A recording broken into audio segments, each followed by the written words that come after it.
Hello guys, अगर आप investing करते हो तो आपने एक पैटर्न नोटिस किया होगा।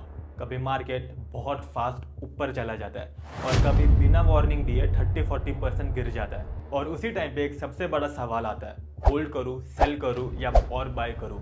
देखो, उस टाइम पे प्रॉब्लम मार्केट लगता है, लेकिन प्रॉब्लम मार्केट नहीं है, प्रॉब्लम है पोर्टफोलियो।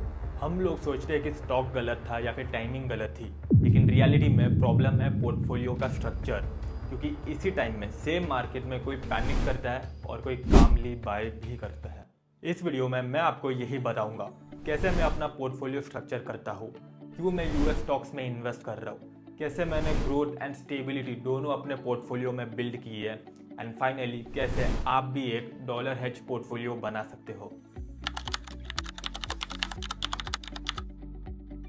तो अब एक स्टेप आगे बढ़ते हैं। अगर प्रॉब्लम पोर्टफोलियो का स्ट्रक्चर है तो आपको एक बेसिक चीज़ समझनी बहुत ज़रूरी है। अगर आप सिर्फ इंडिया में इन्वेस्ट कर रहे हो तो आप कुछ हिडन रिस्क कैरी कर रहे हो। क्या है वो hidden risk? Currency risk, inflation risk, single economy exposure. देखो, रूपी धीरे धीरे डेप्रिशिएट करता है और इन्फ्लेशन आपकी बाइंग पावर को कम करता है। मैं क्या कर रहा हूँ, मैंने एक सिंपल फ्रेमवर्क बनाया है। इंडिया मेरी कोर पोर्टफोलियो है एंड यूएस मेरा सैटेलाइट पोर्टफोलियो है। इंडिया मुझे देगा growth, expansion, demographic advantage, and US मुझे क्या देगा? Stability, currency hedge and global businesses. मैं इंडिया से एग्जिट नहीं कर रहा हूँ, मैं सिर्फ अपना पोर्टफोलियो रीबैलेंस कर रहा हूँ। देखो, डाइवर्सिफिकेशन सिर्फ स्टॉक्स का नहीं होता, जियोग्राफी का भी होता है। अब बात करते हैं, मैं यूएस में इन्वेस्ट कर रहा हूँ सिर्फ डाइवर्सिफिकेशन के लिए नहीं, इनोवेशन के लिए भी। देखो, ग्लोबल लेवल पे अगर आप देखो तो सबसे ज़्यादा इनोवेशन किन चीज़ों में हो रहा है? Artificial intelligence, cloud, semiconductors.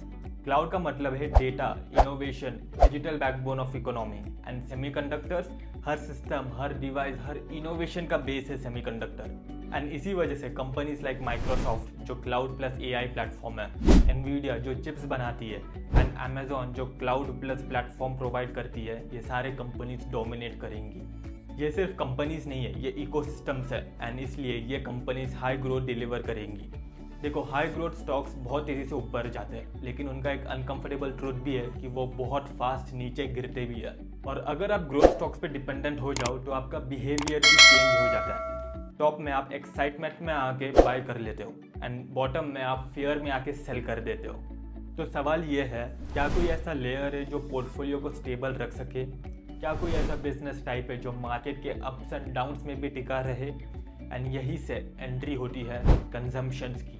And इसीलिए कंजम्पशन बिजनेसेस का नेचर ही कम्प्लीटली डिफरेंट होता है। इनका रिवेन्यू डिपेंडेंट होता है हाइप पे नहीं, इनका रिवेन्यू डिपेंडेंट होता है डेली हैबिट्स पे। एंड जब बिजनेस डेली हैबिट्स पे चल रहा हो तो क्या मिलता है? Stability, predictability, consistent cash flows. और जब मार्केट अनसर्टन हो जाता है और पोर्टफोलियो वोलेटाइल हो जाता है तो ये कंपनीज आपके पोर्टफोलियो को एंकर करती है।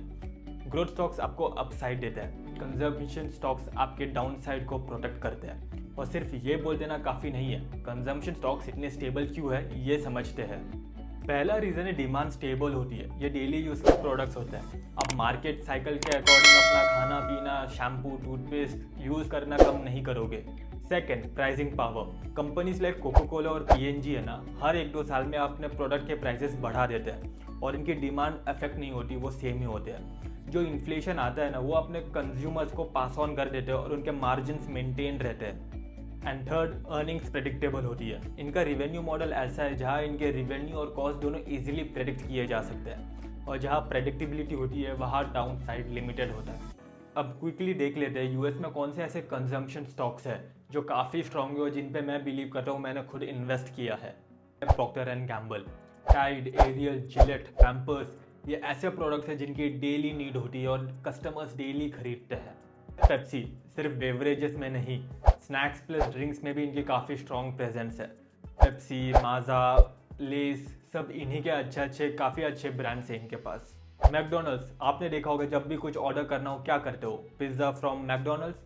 वेल, इनकी फ्रेंचाइजी मॉडल है, इनका हाईली रिकरिंग रिवेन्यू है विद स्ट्रॉन्ग मार्जिन्स। स्टारबक्स, ये सिर्फ कॉफ़ी नहीं, हैबिट का पार्ट बन चुका है। डेली कंज्यूमर्स इनके स्टारबक्स में जाते हैं कॉफ़ी पीने, काम करने के लिए। ये एक हैबिट सा बन गया है, स्पेशली अर्बन कंज्यूमर्स के लिए। And last, Colgate. आप टूथपेस्ट तो डेली यूज़ करते ही होंगे एंड मोस्टली वो कोलगेट ही होगी। वेल इन कंपनीज का आप ओवरऑल देखो, इनके पास मोट क्या है, ये सिर्फ प्रोडक्ट नहीं सेल करते, ये हैबिट सेल कर रहे हैं। आप पूछोगे वेल इंडिया में भी तो कंजम्पशन है, यूएस कंजम्पशन स्टॉक्स में जाके क्यों इन्वेस्ट करें? वेल दोनों में भी डिफरेंस है।